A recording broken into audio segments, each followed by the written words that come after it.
Aikari a Mukuru kwa Njenga marenda kuongererwo gwa cukuru cia muingi mwena uyu na kuria thirikari kumateithia gucokia migunda ya muingi iria matunyirwo ni cukuru cia andu kiumbe niguo kuhotithia gwakwo gwa cukuru cia muingi iria aciari mangihota kuriha.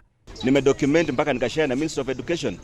Nilishare mpaka na CS Interior bwana Murkomen, nikamwambia kwamba masomo imekuwa gali kwa wanafunzi wa Mukuru, afanye kitu.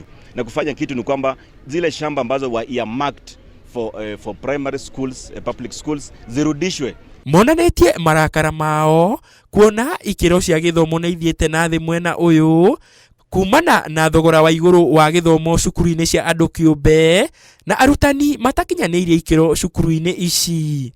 Mtoto wangu anasoma shule ya private, na private mimi sijiwezi kwa sababu kazi yangu iko chini sana. Siwezi mambo ya private. Sasa shule ya serikali siko tu mbili, Njenga na MCC ndio ziko, but zingine mingi ni za private na sisi mimi siwezi. Nimesema kwamba elimu imekuwa duni pale kwa sababu hata wale walimu ambao wanafunza pale hawajafuzu.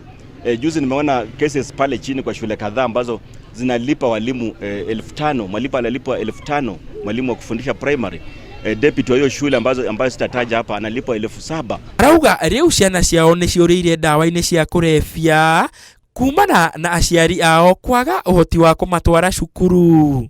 Unapata mtoto mdogo wa miaka 7, miaka 10 ameanza kuvuta gulu, ameanza kuvuta sigara, ameanza kuvuta bangi kwa sababu mzazi hana fedha ya kumpeleka shule.